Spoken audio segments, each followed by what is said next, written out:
অবশেষে মিয়ানমারে পার্লামেন্ট নির্বাচনের ভোট গ্রহণ শুরু হয়েছে। 2021 সালে সামরিক বাহিনী ক্ষমতা দখলের প্রায় 5 বছর পর এই প্রথম জাতীয় নির্বাচন হচ্ছে দেশটিতে।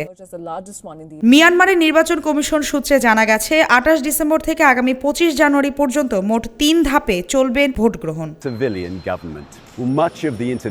রোববার প্রথম ধাপে রাজধানী নেইপিদো, বাণিজ্যিক রাজধানী ইয়াঙ্গুন, দ্বিতীয় বৃহত্তর রাজধানী মান্দালয় সহ জান্তা নিয়ন্ত্রিত কয়েকটি শহর ও গ্রামাঞ্চলে ভোট গ্রহণ চলছে। তবে বিদ্রোহীদের দখলকৃত অঞ্চল ও প্রদেশগুলোতে ভোট গ্রহণ হচ্ছে না।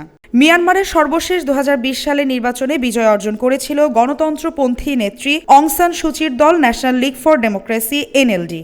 কিন্তু কারচুপির অভিযোগ ওঠায় 2021 সালের 1 ফেব্রুয়ারি গণ অভ্যুত্থানের মাধ্যমে এনএলডি সরকারকে হটিয়ে ক্ষমতা দখল করে সামরিক বাহিনী।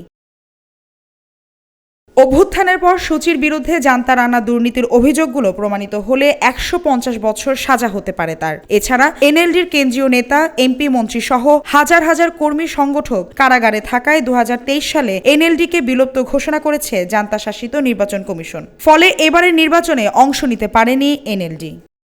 অন্যদিকে 2020 সালের নির্বাচনে যেসব দল অংশ নিয়েছিল তারা এবারের নির্বাচন বর্জন করেছে। সুতরাং ভোট গ্রহণের পরে একমাত্র রাজনৈতিক দল Union Solidarity and Development Party সরকার গঠন করবে বলে ধারণা করা হচ্ছে। মালিহা চৌধুরী, আয়না টেলিভিশন।